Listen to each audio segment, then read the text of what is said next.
हरे कृष्णा। तो सभी भक्तों का आज के इस भागवत चर्चा सत्र में स्वागत है। तो हम श्रीमद् भागवत के चतुर्थ स्कंद के 29वें अध्याय के ऊपर चर्चा कर रहे हैं और अभी तक हम उसके 38 श्लोक देख चुके हैं और आज हम 39वें श्लोक से स्टार्ट करेंगे। तो कल के भागवत सत्र में हमने देखा कि किस प्रकार जो जीवात्मा है वो कैसे ऊपर से नीचे की योनियों में भ्रमण करता रहता है इच्छाओं के कारण, इच्छाओं और गुण के कारण। जिसने जैसे गुण वो अर्जित करता है उसी प्रकार की इच्छाएं होती हैं और उस प्रकार से वो फिर अपनी इच्छाओं के कारण वो क्या होता है, अलग अलग प्रकार के शरीर धारण करता है। और हम देखते हैं इस जीव में जो जीवात्मा है, जो जीव है, वो क्या करता है, इस भौतिक जगत में क्या करता है, सुखी होने का प्रयास करता है और सुख होने के प्रयास के लिए वो बहुत कड़ी मेहनत करता है, अनेक आविष्कार करता है, अनेक चीज़ें खोजता है जिससे वो सुखी हो सके। लेकिन प्रभुपाद हम जानते, प्रभुपाद बताते हैं कि हम भौतिक चीज़ों का निवारण भौतिक चीज़ों से नहीं कर सकते हैं। यानी भौतिक कष्ट है तो उसका निवारण भौतिक चीज़ों से नहीं होगा। उसका कैसे हो सकता है, आध्यात्मिकता से हो सकता है। जैसे एग्जाम्पल पे प्रभुपाद बताते हैं कि हमने बहुत सारे ट्रांसपोर्ट आवागमन के साधनों का बहुत विकास कर लिया है। तो उसके कारण क्या हुआ, हमको बहुत सारे रोड बनाने पड़े, बहुत सारा ट्रैफिक हुआ, पॉल्यूशन हो गया। तो हम देखते हैं कि हमने आवागमन साधन बनाने के लिए ट्रांसपोर्ट तो बनाया है बहुत तेज़ प्रकार से चलने वाले, लेकिन उसकी वजह से क्या हुआ, रोड बनाने पड़ गए, दूसरी बहुत सारा पैसा लगा, देन पॉल्यूशन हो गया, ट्रैफिक प्रॉब्लम आ गई। तो एक जो भौतिक चीज़ है उसको हम सुधारने के लिए दूसरी चीज़ें अगर करते हैं, भौतिक चीज़ें करते हैं, तो उससे वो और प्रॉब्लम ही स्टार्ट होती है, उसका सॉल्यूशन नहीं होता है। देन आगे हमने देखा कि किस प्रकार जो जीवात्मा है वो मेहनत करते करते, अगर सपोज कि भार उसने सर पे लिया हुआ है तो वो थक जाता है, यानी मेहनत कर थक जाता है, तो क्या करता है, इस कंधे पे ले लेता है, फिर दूसरे कंधे पे ले लेता है। लेकिन जैसे हमने देखा, श्याम सिंह प्रभु ने बताया कि हालांकि वो भार तो वो खुद ही कैरी कर रहा है, चाहे सर पे कैरी करे या फिर कंधे पे कैरी करे या हाथ पे कैरी करे। इस प्रकार जीवात्मा क्या है, इस भौतिकता में प्रगति के चक्कर में क्या करता है, बहुत कड़ी मेहनत करता है और उसे लगता है कि वो सुखी हो रहा है, लेकिन एक्चुअल में ऐसा नहीं होता है, जैसे हमने एक एग्जाम्पल के द्वारा देखा। तो इसका सॉल्यूशन क्या है फिर, तो इसका सॉल्यूशन आगे नारद मुनि बताते हैं, भक्ति है, कृष्ण कॉन्शियसनेस, जो कृष्ण भावनामृत को जगाना। ये हम क्या कर सकते हैं, इससे भौतिक क्लेशों से छुटकारा पा सकते हैं, भक्ति।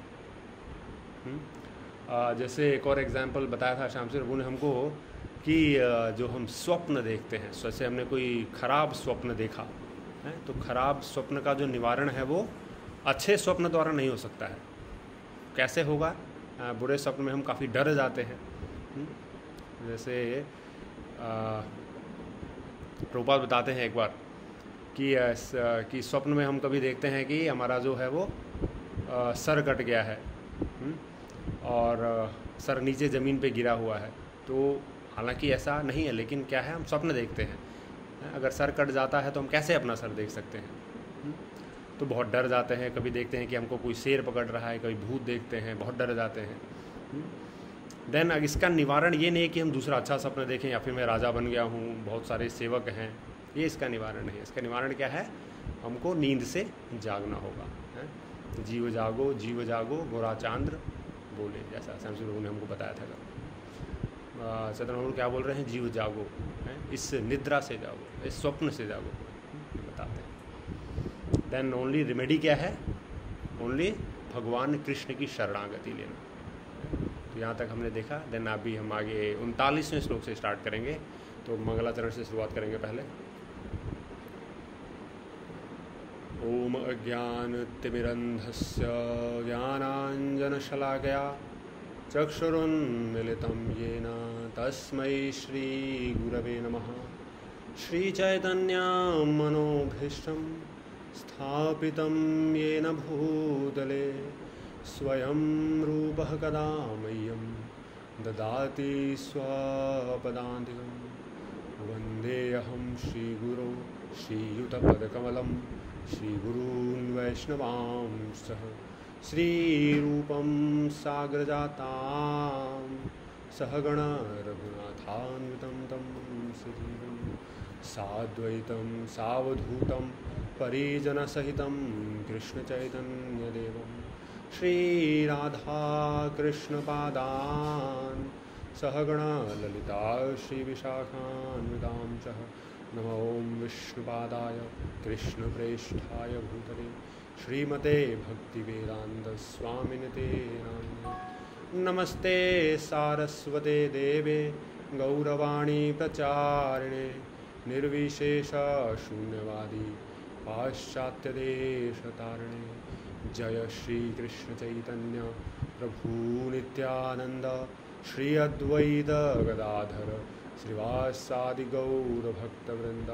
हरे कृष्णा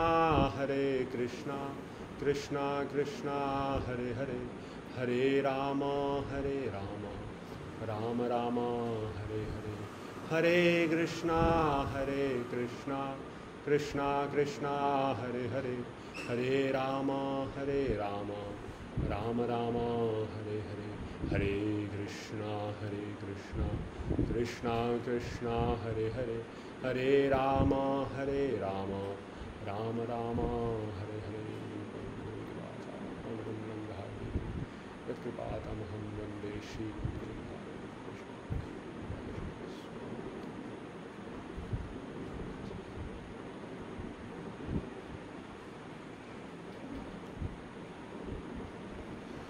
हरे कृष्णा। तो हमने 38 श्लोक तक देख लिया था। तो 38 श्लोक में उसमें मेन क्या था? शृण्वतः श्रद्धानस्य नित्यदा स्यादधीयतः है, यानी जो व्यक्ति भगवान की महिमा का निरंतर गुणगान सुनता रहता है, क्या होता है? शीघ्र ही क्या होता है? वो भगवान के साक्षात्कार करने योग्य हो जाता है। यानी भगवान का साक्षात्कार कौन कर सकता है? जो निरंतर भगवान के गुण और महिमाओं का श्रवण कर रहा है, चिंतन कर रहा है, जप कर रहा है, वो व्यक्ति भगवान का साक्षात्कार करने योग्य हो जाता है। तो हमने ये लास्ट श्लोक में देखा था। तो आज 39वें श्लोक से शुरुआत करेंगे। तो श्लोक क्रमांक 39 और 40। यत्र भागवता राजन् साधवो विशदाशयाः भगवद्गुणानुकथना श्रवणव्यग्रचेतसः तस्मिन् महान् मुखरिता मधुभिच्चरित्र पीयूषशेषसरितः परितः श्रवन्ति ताये पिबन्ति अवित्रसो नृपगाढकर्णैस् तान्न स्पृशन्ति यसन त्रिद भय शोक मोहा। बहुत ही बढ़िया सुंदर श्लोक। तो इसमें क्या है? इसमें बताया गया है, तो भावार्थ तात्पर्य श्रीपाद के द्वारा श्रीपाद की जय। हे राजन, जिस स्थान में शुद्ध भक्त विधि विधानों का पालन करते हुए तथा इस प्रकार से नितांत सचेष्ट रहते हुए एवं उत्सुकता पूर्वक भगवान के गुणों का श्रवण एवं कीर्तन करते रहते हैं, उस स्थान में यदि किसी को अमृत के निरंतर प्रवाह को सुनने का अवसर प्राप्त हो तो वह जीवन की आवश्यकताएं, भूख तथा प्यास भूल जाएगा और समस्त प्रकार के भय, शोक तथा मोह के प्रति निश्चेष्ट हो जाएगा। यत्र भागवता राजन साधवो विशदाशयः, जहाँ पे तो कृष्ण कथा इसमें बताया गया है कि कृष्ण कथा हमको, जब से हमने लास्ट में पूछा किया कि जो भगवान कृष्ण की कथाओं का निरंतर श्रवण करता रहता है, तो कृष्ण कथा कहाँ पे मिलेगी हमको, कहाँ पे हम कृष्ण कथा सुन सकते हैं, वो बताया गया है। यत्र भागवता राजन साधवो विशदाशयाः, यत्र भागवता, जहाँ पे भागवत यानी जहाँ पे भक्त, भगवान कृष्ण के जहाँ पे भक्त रहते हैं, जहाँ पे वैष्णव रहते हैं, शुद्ध भक्त जहाँ पे रहते हैं, वहाँ पे क्या होता है? वहाँ पे हम सुन सकते हैं। क्या करते हैं वो?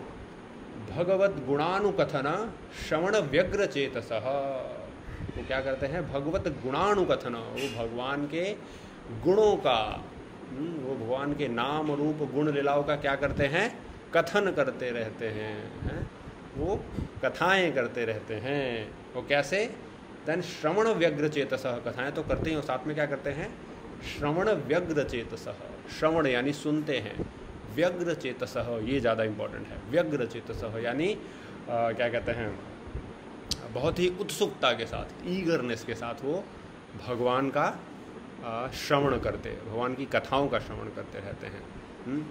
ऐसा नहीं कि भाई आज हमको आधा घंटा या 1 घंटा सुनना चाहिए भगवत कथा या भागवतम या भगवत गीता, तो 1 घंटा सुन लिए तो ऐसा लगा कि नहीं हो गया बस आज का कोटा फिनिश, नहीं। व्यग्र चेतसः, वो बहुत ही उत्सुक हैं, और चाहिए और चाहिए। वैसे हम देखते हैं कौन गोवर्धन लीला, आनी ओर भगवान बोलते हैं और चाहिए। वैसे ही जो भक्त रहता है वो क्या करता है, वो भगवान की लीलाओं गुण को सुनता है और उतने से वो संतुष्ट नहीं होता है, वो क्या बोलता है, और चाहिए, और भगवान की कथाओं का श्रवण करना है। ये आगे देखते हैं, तस्मिन् महन मुखरित मधुभित चरित्र पीयूष शेष सरितः परितः श्रवंती। वो क्या करते हैं, तस्मिन् महन, उनके जो महान वो जो भक्त रहते हैं क्या करते हैं, अपने मुख से किसका चरित्र गायन करते हैं, मधुभित चरित्र, मधु यानी मधुसूदन, वो जिन्होंने मधु नामक दैत्य का जो वध किया, उसका मधुसूदन, उनके गुणों का, उनके नाम का, उनके रूप का, उनका चिंतन करते रहते हैं ये शुद्ध भक्त। और क्या करते हैं, करते तो क्या होता है, इस तरह करते रहने से क्या होता है, उनके मुख से क्या होता है, पीयूष शेषः सरितः परितः श्रवंती, यानी उनके मुख से निरंतर ये जो भगवान के कथामृत, कथा का जो अमृत है, ये पीयूष अमृत है, वो कैसे प्रवाह होता है, जैसे परितः श्रवंती, सरितः परितः श्रवंती, जैसे नदियाँ हम देखते हैं, नदियाँ जैसे बहती हैं, उसी प्रकार जो हैं भक्तों के मुख से ये जो भगवान का कथामृत है, ये नदियों की तरह प्रवाहित होता रहता है। और होता क्या है, और जो इन नदियों में स्नान करते हैं, क्या होता क्या है, या जो सुनते हैं, ता ये पिबंती अवित्रसो नृपगाढ़ कर्णेश तान्न स्पृशंति असन त्रिद भय शोक मोहा। और जो व्यक्ति हैं, और जो ये सुनते हैं कथाएं, अमृत कथाएं, क्या होता है, विद कैसे सुनते हैं, through eager and attentive years, गाढ़ नृपगाढ़ कर्णेश, कैसे सुनते हैं, बहुत ही सावधानी से अपने कर्णों से श्रवण करते हैं, बहुत ही उत्सुकता के साथ, यानी वो संतुष्ट नहीं हो सकते हैं, बेसिकली संतुष्ट नहीं होते हैं भगवान की कथाओं से, हमेशा सुनना चाहते हैं, और कैसे सावधान होकर, बहुत ही अटेंटिव होकर, तो क्या होता है, दे विल नॉट फील तन्न स्पृशंति असन तद भय शोक मोहा, यानी जो भौतिक ये जो कल्मश हैं, क्या होता है, they will not feel any hunger, उनको भूख प्यास, जो डर है, भय है, और माया, मोहित होना, ये सब क्या है, इन सब से वो दूर हो जाएंगे, ये सब उनको स्पर्श नहीं कर पाएगा। क्यों नहीं स्पर्श कर पाएगा, क्योंकि वो निरंतर जो है वो भगवान के कथामृत में अपने रस का स्वादन ले रहे हैं, वो कथामृत में स्नान कर रहे हैं। और ऐसे कौन कौन कर रहे हैं, ये जो भक्त सुन रहे हैं और जो शुद्ध भक्त हैं वो ये बता रहे हैं। तो ऐसा है। तो प्रभुपाद आगे तात्पर्य में लिखते हैं कि कृष्ण चेतना का अनुशीलन वही संभव है जहाँ महान भक्त एक साथ रहते हैं और भगवान के गुणों का श्रवण तथा कीर्तन करते रहते हैं, है ना। तो कृष्ण भावनामृत का अनुशीलन यानी भक्ति कहाँ पे की जा सकती है? हमने देखा कि कथा कहाँ पे होती है, जहाँ पे भागवत रहते हैं और वो क्या करते हैं, भगवान के गुणों का, नाम का चिंतन करते रहते हैं। और उनके मुख से कैसा होता है, ये नदियों के अमृत के नदियों की तरह प्रवाह होता है ये। और जो उसको सुनता है उसका क्या होता है, वो भय शोक है, भूख तथा प्यास और समस्त प्रकार के भय, शोक, ये सब क्या हो जाता है, वो भूल जाता है। हम देखते हैं एग्जाम्पल परीक्षित महाराज हैं। परीक्षित महाराज का हमने भागवत में देखा प्रथम स्कंद में कि वो महान भक्त थे भगवान के। और जब श्रृंगी ऋषि वाला जो कथानक आता है, कैसे वो भूख प्यास से विचलित हो जाते हैं 12 कुछ घंटों में ही। एंड वही परीक्षित महाराज जब गंगा नदी के तट पर, जब श्राप मिलने के बाद वो सब छोड़ के जब गंगा नदी के तट पर आ जाते हैं और सुखदेव गोस्वामी के माध्यम से, सुखदेव गोस्वामी से वो भागवत श्रवण करते हैं 7 दिन 7 रात, बिना भूख प्यास के। 7 दिन 7 रात तो सोते भी नहीं हैं। कोई भौतिक आवश्यकताएं नहीं किया उन्होंने, कुछ न भूख लगी, न वो सोए हैं, न उन्होंने अपना ध्यान भटकाया। क्या कर रहे थे, बहुत ही गाढ़ करने, सभी हमने देखा क्या है, नृप गाढ़ करने, वो बहुत ही ध्यान से, बहुत ही उत्सुकता से और सुनाइए भगवान के बारे में, और बताइए, ऐसे वो बोल रहे थे। और सुखदेव गोस्वामी महान भक्त, जिन्होंने देखा भागवत के माध्यम से भागवत श्रवण कर रहे थे। तो अमृत नद जो पीयूष प्रवाहित हो रही थी, इस प्रकार वो क्या हो गया, वो इस नदी में नहा के वो क्या हो गया, वो सब भूल गए, उनको कुछ भूख प्यास कुछ नहीं लगा। भय शोक मोह, जो तक्षक के काटने का जो भय था, या जो मोह या जो भय था, वो उनको नहीं रहा। वो नहीं सोच रहे थे कि अब तक्षक आने वाला, तक्षक नहीं बोला, उन्होंने सोचा कि तक्षक आने दीजिए, कोई दिक्कत नहीं है। क्यों ऐसा क्यों हो पाया, क्योंकि उन्होंने भगवान की कथाओं का श्रवण किया एक शुद्ध भक्त के माध्यम से। ऐसे तो भक्ति तो कैसे की जा सकती है, एक शुद्ध भक्त के शरण में या गुरु के माध्यम से भक्ति की जा सकती है ना। और जहाँ पे भक्त रहते हैं, यानी भक्तों के संग में ही भक्ति की जा सकती है। जैसे कि हम जानते हैं कि भक्ति के लिए 4 चीज़ें ज़रूरी हैं, A, B, C and D। A क्या है, एसोसिएशन, B क्या है, बुक्स, C क्या है, चैंटिंग, D क्या है, डाइट या प्रसादम। तो ये जो 4 चीज़ें हैं, इसमें सबसे इम्पॉर्टेंट क्या है, सबसे मुख्य क्या है, एसोसिएशन, यानी A। क्योंकि हम अगर एसोसिएशन नहीं है और हम 16 माला जब कभी करते हैं, तो समय के साथ क्या होगा, वो 16 माला कब 6 पे आएगी और कब 0 हो जाएगी, हमको पता नहीं चलेगा। माया देवी ऐसे हमको बाहर लेके चले जाएंगे। क्यों, क्योंकि भक्तों का संग नहीं रहेगा है। क्योंकि उस टाइम मन बोलेगा कि अभी तो क्या करने की ज़रूरत है, 16 माला करने की क्या ज़रूरत है, आज कम ही कर लो, फिर बोलेगा और कम कर दो। ऐसे कम करते करते वो 0 पे पहुंचा देगा और ये हमको इसका भान भी नहीं लगेगा। फिर बाद में हम किसी हरे कृष्णा वाले को देखेंगे, किसी तिलक वाले, कंठी वाले को देखेंगे, तो बोलेंगे कि मैं भी कभी हरे कृष्णा करता था, मैं भी कभी हरे कृष्णा मंदिर जाता था और भक्तों को। तो ऐसा है एसोसिएशन, तो भक्तों का संग जो है वो बहुत इम्पोर्टेंट है, बहुत मुख्य है। क्योंकि अगर भक्तों का संग है तो वो 1 माला भी कर रहा है तो 16 तक पहुंच जाएगा। तो ऐसा भक्तों का संग, प्रभुपाद बताते हैं भक्तों का संग क्या है, बहुत इम्पॉर्टेंट है।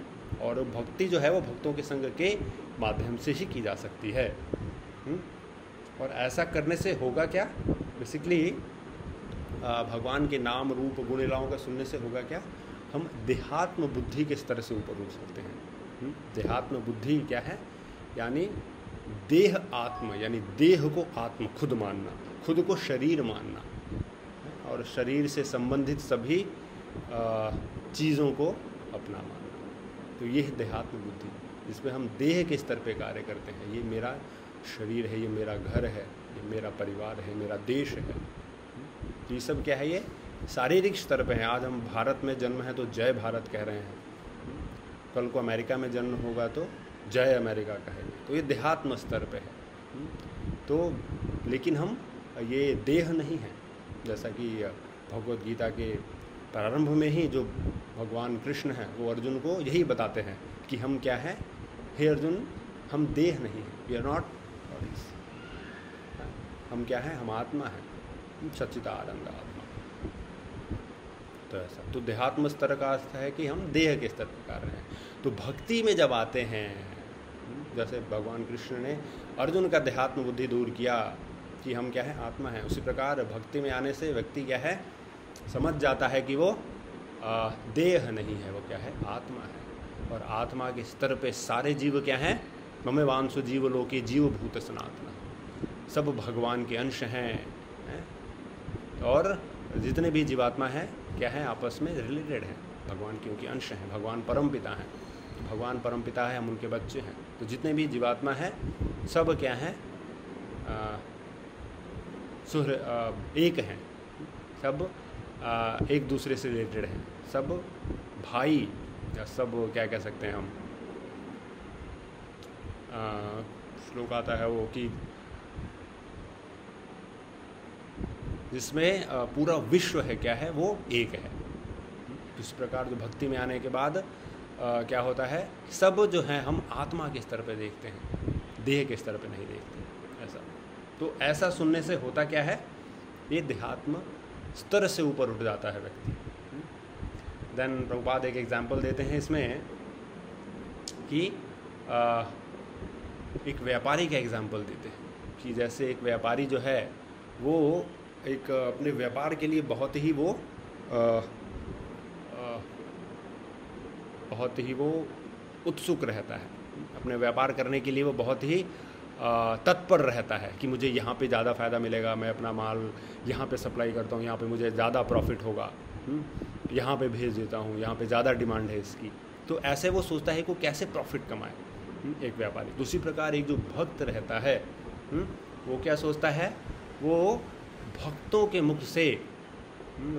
मुख से कथाएं सुनना चाहता है कि मुझे भगवत कथा कहाँ पे सुनने को मिलेगी। और वो भक्त क्या है, वहाँ पे जाता है। जैसे हम देखते हैं कि जो यात्राएं होती हैं, अभी कोरोना के कारण बंद हो गया है, लेकिन देखते हैं जो यात्राएं हैं, हर साल हम परम पूज्य राधानाथ स्वामी महाराज की जो यात्रा होती है उसमें जाते हैं, वृंदावन, पुरी, मायापुर।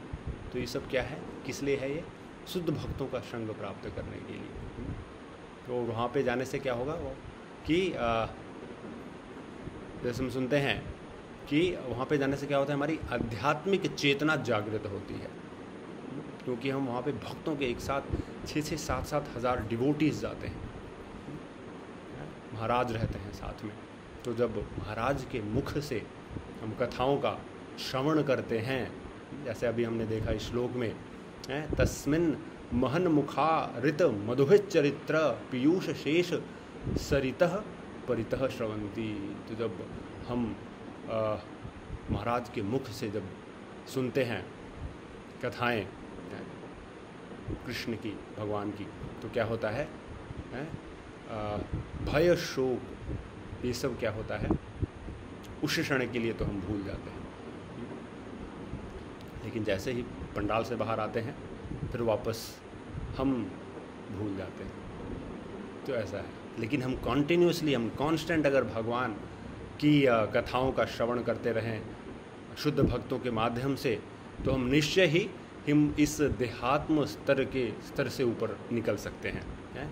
और ये देहात्म स्तर से ऊपर निकलना ही मेन लक्ष्य है, क्योंकि ये लक्ष्य होगा तभी हम भगवान कृष्ण को प्राप्त कर सकते हैं, उनसे प्रेम कर सकते हैं, उनकी प्रसन्नता के लिए कार्य कर सकते हैं। देन भागवतम में एक श्लोक प्रभुपाद ने इसमें वर्णन किया है, सताम प्रसंगन मम वीर संविदो भवन्ति ऋतकर्ण रसायनाकटाः तज्जोषणादा स्व अपवर्ग वर्तमनि श्रद्धा रतिर भक्तिर अनुक्रमिष्यति। तो इसका अर्थ है कि शुद्ध भक्तों की संगति से भगवान की लीलाओं तथा कार्यकलापों की विवेचना कानों तथा हृदय को अत्यंत सुखद तथा संतुष्ट करने वाली है। यानी जब हम शुद्ध भक्तों से जब कथा श्रवण करते हैं तो क्या होता है, ये हमारे कर्णों को बहुत ही आनंद प्रदान करती हैं और ये बहुत ही संतुष्ट करने वाली होती हैं। हम कथाओं में रम जाते हैं, जैसे कि जो कुलशेखर आलवार हुए, हमने सुना है कि एक बार क्या होता है, वो रामायण की कथा सुन रहे होते हैं और वो रामायण की कथा सुनते सुनते इतने उसमें रम जाते हैं कि वो टाइम आता है जब लंका पे आक्रमण करना होता है समुद्र पार करके।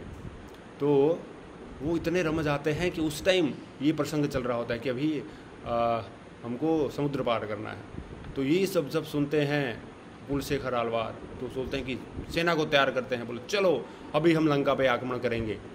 और ऐसा करते करते नदी के तट पे आ जाते हैं उनकी पूरी सेना समेत, और ऐसा करते नदी में आगे बढ़ रहे होते हैं। आगे बढ़ते बढ़ते जब उनके यहाँ तक पानी आ जाता है और आगे बढ़ रहे होते हैं, तब तक कुछ उपाय सोचता है कि क्या किया जाए क्या किया जाए। सो तो के गुरु बोलते हैं हम जीत गए। तो राम जी युद्ध जीत गए। तो ऐसा जब ये सुनते हैं वो कुलशेखर वाले बोलते हैं हाँ ठीक है चलो अभी चलते हैं वापस। ऐसा इतना जो भगवान की कथाओं में मर्म है, इतना हम खो जाते हैं भगवान की कथाओं में। यार कैसे जब शुद्ध भक्त के माध्यम से कथाओं का विवेचन होता है। तो शुद्ध भक्त की संगति से मनुष्य भगवान के गुणों को सुनने और कीर्तन करने में अनुरक्त होता है। तो भगवान के कीर्तन और श्रवण में कैसे अनुरक्त हो सकते हैं? जब हम शुद्ध भक्त के माध्यम से भगवत कथा का श्रवण करते हैं। हम देखते हैं कि श्रील प्रभुपाद अंतर्राष्ट्रीय कृष्ण भावनामृत संघ के संस्थापक आचार्य, उन्होंने इस हिप्पी समुदाय को हैप्पी समुदाय बना दिया। कैसे? ये कृष्ण कथा के माध्यम से, कृष्ण कीर्तन के माध्यम से, और क्योंकि शुद्ध भक्त हैं। और जब शुद्ध भक्त के माध्यम से, जब शुद्ध भक्त के मुख से भगवान की कथाओं का जो वर्णन होता है उसका बहुत असर पड़ता है। और उसका हमने देखा एग्जाम्पल प्रैक्टिकली कि किस प्रकार प्रभुपाद ने हिप्पीज़ को हैप्पी बना दिया। तो ऐसा, तो इससे होता क्या है, जब हम शुद्ध भक्तों के माध्यम से सुनते हैं तो श्रद्धा बढ़ती जाती है। और जब श्रद्धा बढ़ती है, अदौ श्रद्धा ततः साधु संग तथा भजन क्रिया तथा नृत्यवृत्ति तथा रुचि, ऐसे करके प्रेम भाव के स्तर तक हम पहुंच सकते हैं। लेकिन उसका शुरुआत कहाँ से होगा? अदौ श्रद्धा से। श्रद्धा होना चाहिए, फेथ होना चाहिए भगवान की कथाओं में। जैसे हमने सुना है कि भगवान की लीलाओं का श्रवण कैसे करना चाहिए? बिना किसी लॉजिक के।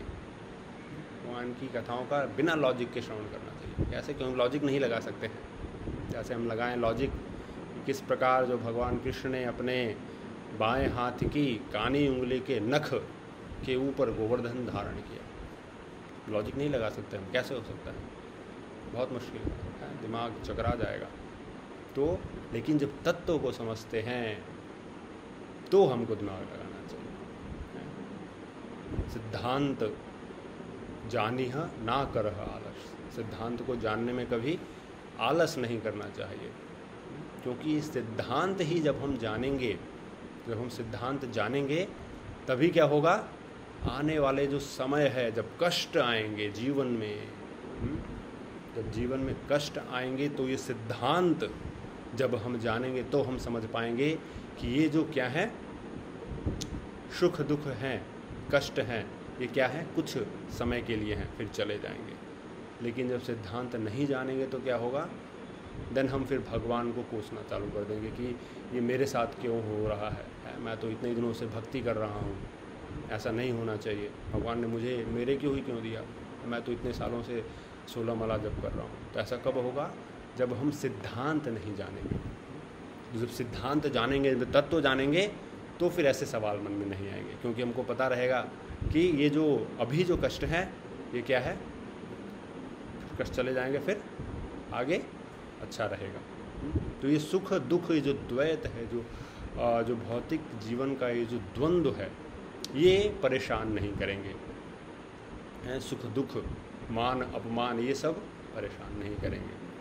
जब हम तत्व जानेंगे। और ये जो तत्व है ये हम कैसे भगवद गीता भागवत के माध्यम से जानते हैं, जब शुद्ध भक्त भगवान की कथाओं का वर्णन करते हैं, तत्व के बारे में बताते हैं ऐसे।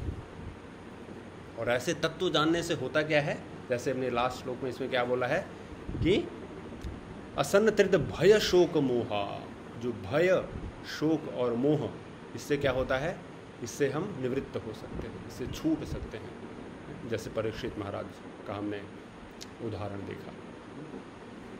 अगले श्लोक पे आ जाते हैं।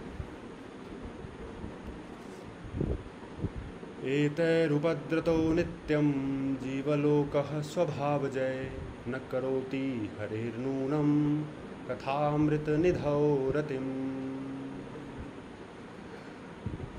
भवात शिल्पा के द्वारा शिल भवात की जय। चूँकि बद्ध जीव सदैव भूख तथा प्यास जैसी शारीरिक आवश्यकताओं से विचलित होता रहता है, अतः उसे भगवान की अमृतवाणी सुनने का अनुराग उत्पन्न करने के लिए बहुत कम समय मिल पाता है।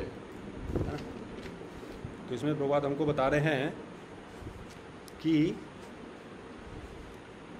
क्योंकि बद्ध जीव यानी जो हम हैं वो क्या है कि क्योंकि भय शोक ये सब जो चिंताएं हैं, भूख प्यास, ये हमको लगती हैं, तो इनके कारण होता क्या है, इनके कारण बहुत कम समय हम दे पाते हैं भक्ति में, भक्ति के लिए। भगवान बोलते हैं सततम कीर्तयन्तो, हमेशा मेरा चिंतन करो, तो हम नहीं कर पाते हैं। क्यों नहीं कर पाते हैं? क्योंकि ये जो भौतिक आवश्यकताएँ, ये जो भूख हो गया, प्यास हो गया, ये सब लगती हैं, तो इसके कारण हमारा आधा समय तो इसमें चला जाता है। हम देखते हैं कि दिन में हम 6 घंटा मान लीजिए सोते हैं, 6 घंटा सोते हैं, एंड देन 8 घंटे ऑफिस जाते हैं, 8 से 14 घंटे हो गए। देन हाफ एन आवर या 45 मिनट्स हम रूटीन के लिए रखें, तो 45 और 45 90 मिनट्स, 1.5 घंटा यानी 15 साढ़े 15 घंटे ऐसे निकल गए। देन खाना पीना हो गया, उसमें भी हम 2 घंटा निकाल दें तो 16-17 घंटे हो गए। देन ट्रैवलिंग अगर लें, किसी को ट्रैवल जाना है ऑफिस के लिए, तो उसमें उसका 1 या 2 घंटा निकल जाए, तो बहुत कम समय बचता है हमारे पास भक्ति के लिए। क्योंकि ये सारी आवश्यकताएं, भौतिक आवश्यकताएं, ये जो शरीर के स्तर पर आवश्यकताएं हैं, ये जीवात्मा इनसे विचलित रहता है, जीव विचलित रहता है। और इससे क्या होता है, जब भगवान की कथाओं का श्रवण नहीं होगा या कम होगा, तो क्या होगा, अनुराग कम उत्पन्न होगा। यानी हम किसी के बारे में अगर जानना चाहते हैं, किसी से प्रेम करना चाहते हैं, तो कैसे कर सकते हैं, उसके बारे में सुन के। तो जब हम कम सुनेंगे ही तो कम अनुराग उत्पन्न होगा। तो इसका क्या कर सकते हैं, इसका प्रभुपाद सलाह देते हैं इसमें, क्या बताते हैं कि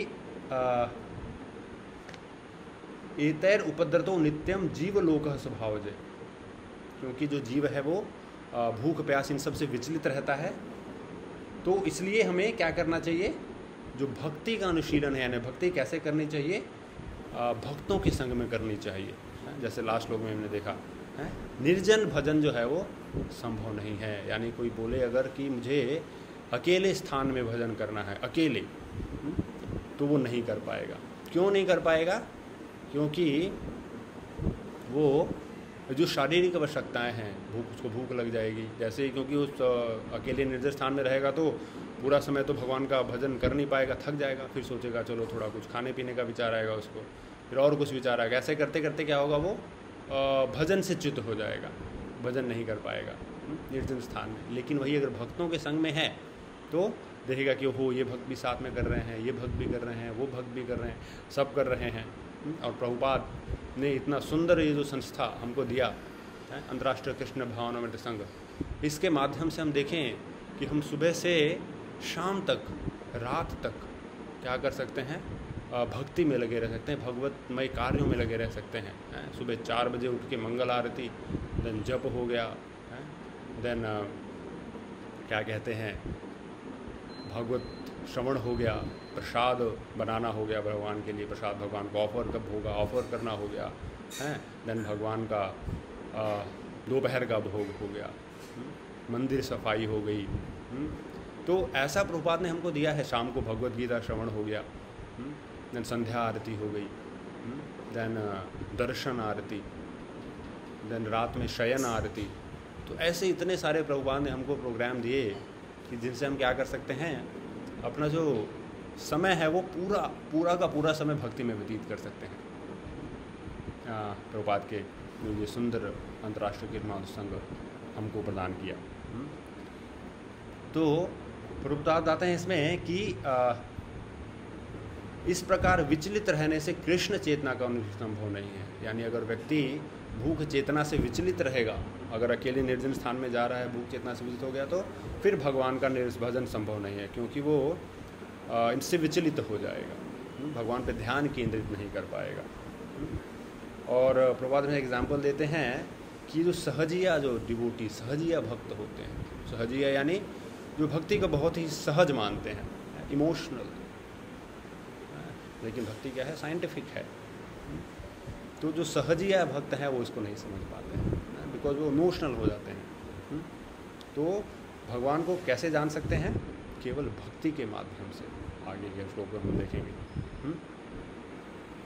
तो जो व्यक्ति पाप कर्मों में लगा रहता है, यानी जो सहजिया भक्त होते हैं, वो क्या करते हैं, इमोशनल होते हैं। वो सारे कोई रूल फॉलो नहीं करना, जो 4 नियम है उनको फॉलो नहीं करना, सहज भक्ति को लेना, तो उससे क्या होगा, वो सारे पाप कर्म में प्रवृत्त रहते हैं।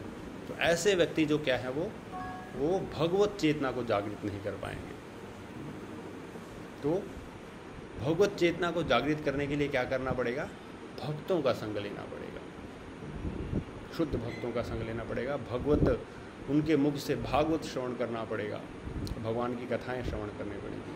और जब ऐसा हम करेंगे तो निश्चित रूप से ही हमारे हृदय में भगवान के प्रति अनुराग उत्पन्न हो पाएगा। और जो अनुराग उत्पन्न हो गया, भगवान के प्रति प्रेम उत्पन्न हो गया, तो प्रेम व्यक्ति क्या करता है, भगवान की सेवा करता है। तो सेवा करना ये सबसे इम्पोर्टेंट है, भगवान की प्रेम में, भगवान की प्रेममयी सेवा करना। इसमें भगवान ने बोला इसको लविंग डिवोशनल सर्विस, केवल डिवोशनल सर्विस नहीं बोला है, लविंग डिवोशनल सर्विस। तो ऐसे जब हम भगवान की कथाओं का श्रवण करते रहेंगे तो निश्चय ही अपने गंतव्य, जो हमारा गंतव्य है, वहाँ पे पहुँचेंगे, लोक धाम। बहुत बहुत धन्यवाद। हरे कृष्णा। ग्रंथराज श्रीमद् भागवतम की जय, शील प्रभुपाद की जय, निताय गौर प्रेमानंदी, हरि हरि बोल। तो भागवतम के आगे 42 श्लोक से हम कल चर्चा करेंगे। बहुत बहुत धन्यवाद। हरे कृष्णा।